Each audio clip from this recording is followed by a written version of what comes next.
And a guy who was right there next to me, 10, 15 feet away, turned around and yelled at me. He's like, "Hey man, that boat just flipped." And so I turn and look, and my best guess is probably 400 or 500 yards past those rock jetties into the Gulf of Mexico. I could see the boat overturned with people starting to climb up onto the hull of the boat. So at that point, I knew it's game on, and told the guys that I was dealing with, I was like, "I'll have to get back with you later. I have to go handle this."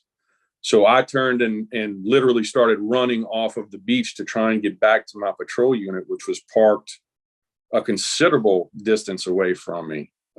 From where I was, it was over 1,000 yards probably from where I was. And as I'm running, trying to get off of the beach to get to my unit to respond, the same guys in that ATV that I'd flagged down earlier saw me, came up alongside me like, "Hey man, what's going on?" I said, "Man, I just had a boat flip." And they're like, "Hop on board. We'll take you back to your truck." So I hopped on board. They drove me to my truck. I got in my truck, and they were like, "We're not going to leave you, bro. We're going to stay with you and help you get your boat launched," which is not exactly how we normally operate because of all the sensitive material that we have inside our units and everything else. But in that moment, life is a priority. Like that was my concern. So I'm like, "Yes, absolutely." And so these three guys followed me over to the launch, helped me launch the boat, and then parked my truck and left my keys in my truck, which saved a tremendous amount of time. I left from the launch and came around and met up with the boat that was capsized. And immediately, the people on the hull of the boat, my guess is they're Hispanic, because it was broken English from the adults, and the children actually were able to talk to me, like to give me some information. And straight away they were like, our sister's in the water. Our sister's in the water. You need to help us." And so I said, "Well, look, let's, first off, let's get all of you on board," because, they like, a few of them had mentioned that they couldn't swim. So I brought my vessel alongside theirs and loaded all of the people from the hull of the boat into my vessel. And in the process of doing that, again, one of those things that, like, just the right comment at the right time. One of the brothers to this little girl said she had her life jacket on. And instantly I knew that the only place for this little girl to be would be under the vessel. She had to be trapped under the vessel. So I looked around and noticed another boat, and I can't tell you why he was there, why he was close to the scene, but he was close to the scene. So I yelled at him, I was like, "Hey man, I need you to come over here." And he's like, "Yeah, man, what's going on?" So I told him, "I need you to hold my enforcement unit next to this capsized vessel. Hold it here for me while I go look for this girl." And he's like, "Yeah, man, absolutely." So he left his passenger on board his boat and climbed on board mine and maintained control of the family was inconsolable. Like it was a extremely high stress situation.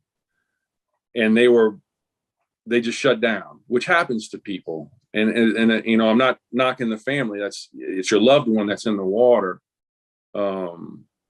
But he came and he helped me, and he held the boat. And as soon as he did that, I pulled off my gear, all the heavy stuff that we carry with us. I pulled off all my gear and jumped in the water and started trying to feel my way around the boat to see if I could try and locate her. I realized that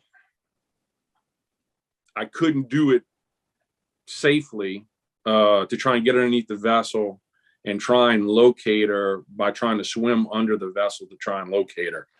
And again, the thought just came into my head, start using your legs, stretch out underneath the vessel, and start just feeling with your legs, because you got a greater reach with your legs without having to jeopardize yourself to try and locate her.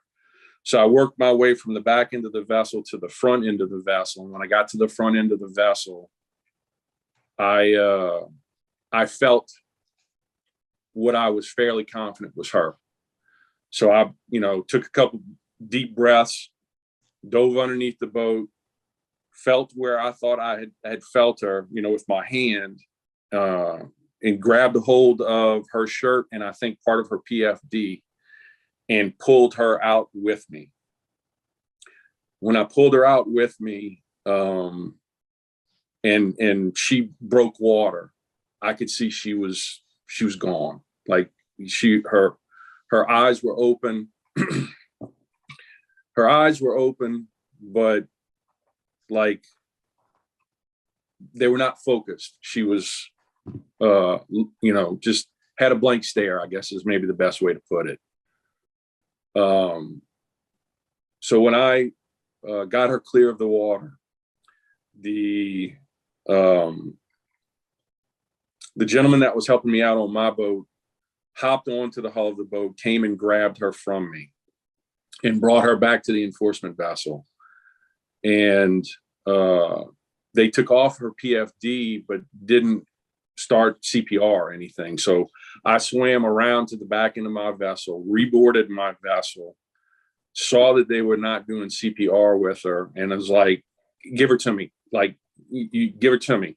So he handed her up and I grabbed her and put her on the back deck where I could access her, and immediately started CPR. And after the second round of breaths that I gave her, she was a small child, so just small for her. She was small, I guess. I don't want to say for her size or anything like that, but she's not a large girl. And I was able to like fully encapsulate both her mouth and her nose to get a really good seal to give her a breath. So when I gave her the second round of breaths, I saw the blank stare correct itself. Like I saw her eye come back into focus, and I thought, oh my God, I've got a pulse. And so I felt for a carotid pulse, but couldn't get anything off of her, and put my hand on her chest, and you could just feel her heart just going a million miles a minute, like just pounding away. And I kept my hand on her chest for a few minutes and felt it rise, felt the breath come in. And I was like, okay, we have her stabilized. So we put her back in the foot area of the boat where she'd be safe for the return ride, and blazed back to Bridgeside Marina. I radioed my dispatch that I needed EMS like immediately. And what I didn't know at the time was that EMS had already been dispatched, that all of the emergency services were already in place on site at Bridgeside. So when I rounded the corner to go back into Bridgeside, they were there. I took my vessel and ramped it into the launch, and the VMS truck was like literally right there. And as all that transpired, the Good Samaritan that was with me on board my boat had the girl in his arms and handed her off to EMS. And it blows you away. Like you can't.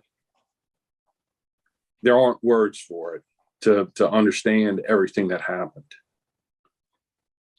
Even today, you sound emotional. Like this is really something emotional for you. How can it? Excuse me. How can it not be? It's you when you see a life come back. There aren't words. It was it's humbling.